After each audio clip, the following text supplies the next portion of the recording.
तुझे बोलेवन विध्वंसी तुवा दोंदासी पेटविले या ठिकाणी असणाऱ्या सीता मातेला त्या राक्षसी बोलू लागले की या ठिकाणी तुझे असणारे आज्ञा घेतली, तुझ्या बरोबर असणारे संभाषण झाले, संभाषण झाल्याच्या नंतर तो वन विध्वंस केलेला आहे, त्या ठिकाणी असणाऱ्या 14,000 बनकरांचा नाश केलेला आहे आणि अशा प्रकारचं 14,000 बनकरांना बांधून शिनी एका पुच्छामध्ये बांधून समुद्रामध्ये टाकलेले.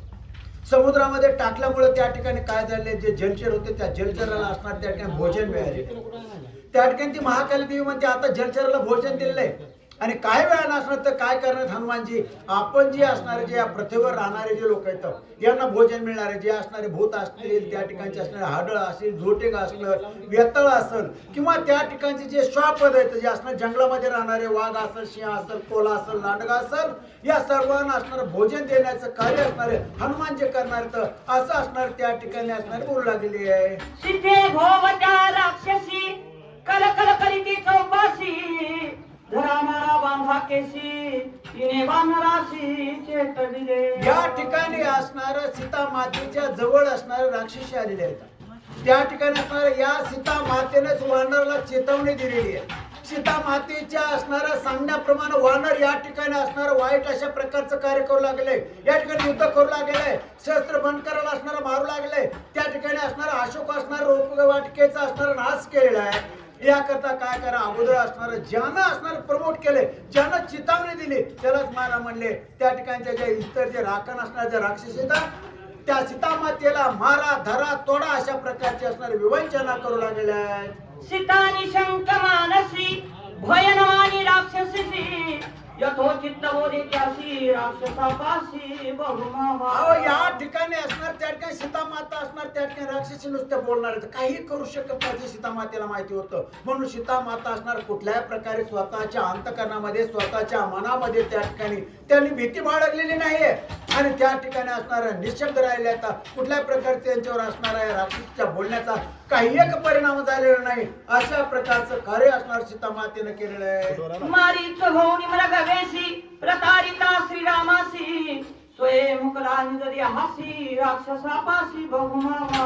अहो या ठिकाणी सीता माता म्हणतात की हे राक्षस कुळ असणार अत्यंत मायावी अशा प्रकारचे. या ठिकाणी असणार पाठीमाग काय झालेलं आहे की त्या ठिकाणी असणार त्या मारीच्यानं असणार मायावी अशा प्रकारे मृगाचं असणार स्वरूप धारण केलं. स्वरूप धारण केल्याच्या नंतर त्यानं काय केलंय की त्या असणाऱ्या मायावी रूपानं असणार त्या ठिकाणी प्रभू रामचंद्राला असणार त्या ठिकाणी त्रास दिला आणि त्याचं प्रायचित्त त्याला भोगावं लागले. अशा प्रकारचे राक्षस कुळ असणारा मायावी अशा प्रकारचा आहे असं असणार सीता माता त्या ठिकाणी बोलतायत. शूर्पणखा सुंदर तेसी छळ आणि लक्ष्मणासी कपटे नाडिले नासिकासी राक्षसापाशी शूर्पणखा असणारी रावणाची बहीण असणार त्या ठिकाणी तिनं असणार कपट केलं, सुंदर स्त्रीचं असणार रूप धारण केलं, लक्ष्मणाला असणार ठिकाणी छेडण्याकरता आलेली आहे, लक्ष्मणाला असणार त्या ठिकाणी असणार त्रास देण्याकरता आलेली आहे. मात्र या ठिकाणी तिनं मायावी जरी रूप धारण केलं तरी प्रभू रामचंद्राने तिला ओळखलं आणि ओळखल्याच्या नंतर ती असणारे स्वतःचं नाक कान गमावून बसलेले अशा प्रकारचं कार्य असणार या ठिकाणी ह्या राक्षस असणार त्या ठिकाणी मायावी अशा प्रकारचे असतात असं बोलू लागले. छळानी हरावया सीतेसी रावण झाला संन्यासी मुळीच भीक लागली त्यासी राक्षसापाशी बहुमावा. राक्षसापाशी असणार भाऊ अशा प्रकारची माया आहे. कुठल्याही प्रकारचं कुठलंही स्वरूप असणार ते धारण करू शकतात. त्या ठिकाणी चल अशा प्रकारचं स्वरूप धारण करू शकतात, निश्चल अशा प्रकारचं स्वरूप धारण करतात, सजीव निर्माण होऊ शकतात आणि निर्जीव अवस्था सुद्धा त्या ठिकाणी प्राप्त करू शकतात. ते असणाऱ्या अवकाशामध्ये जाऊ शकतात, पाताळामध्ये जाऊ शकतात, या भूमीवर चालू शकतात. अशा प्रकारचं मायावी विद्या असणारे आत्मसात करणारे हे असणारे राक्षस असतात. आणि असं असणार त्या ठिकाणी असणार पूर्वी काय झालं होतं असणार रावणानं काय केलं त्या ठिकाणी संन्यासाचा वेश धारण केला, गोसाळ्याचा वेश धारण केला, भिक्षा मागण्याकरता गेलेला आहे. एक असणारा सोन्याच्या लंकेचं राज्य करणारा रावण, त्रिकाल ज्ञानी अशा प्रकारचा रावण होता. त्याच्यासारखी असणार दृढ अशा प्रकारची भक्ती कोणाची नव्हती. मात्र एवढं ऐश्वर्य एवढी सत्ता असताना सुद्धा त्या ठिकाणी भिक्षांना देही माते अशा प्रकारचा मानलेला आहे. माते हा शब्द आणि भिक्षा हे दोन शब्द असे येतात की आई म्हणायचं आणि भीक मागायची. एका राजाला भीक मागायची पाळी असणारी या ठिकाणी कशामुळे आली, मोहन आली, मायन आलेली, ममतेन आलेली. अमित मावा राक्षसापाशी कोण कोणाच्या बंधनवेसी हे काय पुसता मदपाशी निजमावा तुम्ही जाणा. तुम्ही या ठिकाणी मला वेचता की त्या ठिकाणी हनुमंताला पाठवलेले, त्या ठिकाणी आणल्याच्या नंतर त्यानं असणार बागेचा विध्वंस केलाय, हे असणार मीच करायला लावलं असं तुम्ही म्हणताय. मग हे पाठीमागे जे घडलेलं जे कार्य हे कोण करायला लावलेले, मीच करायला लावले का? नाही.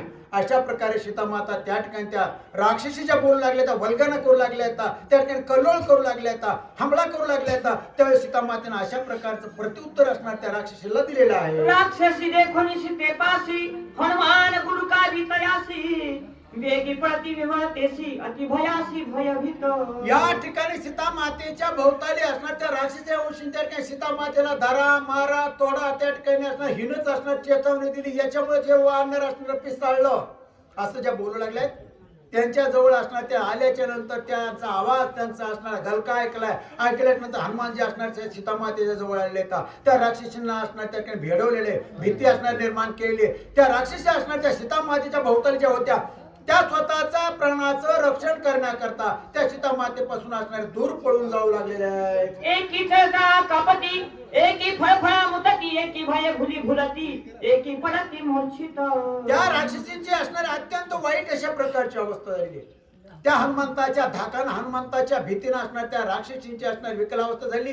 कुणी असणार त्या ठिकाणी पडू लागले, कुणी उठून पळू लागले, कुणी असणार त्या ठिकाणी असणार अनेक प्रकारचे असणार त्यांची असणारी बेकार अशा प्रकारची अवस्था झाली. त्यांचे असणारे हातपाय थरथर कापू लागले, तर कुणाला उठून असणार उभा राहण्याचं सुद्धा सामर्थ्य शिल्लक राहिलेलं नाही. अशा प्रकारची अवस्था असणारी त्या सीतामातेला राखण असणाऱ्या त्या राक्षसींची असणारी झालेली आहे. बोंबन करवे काढी जिवेसी वळली बोबडी एक अंधारी देती दडी आता तो तोडी पाय ऐकी. अशा प्रकारे त्यांची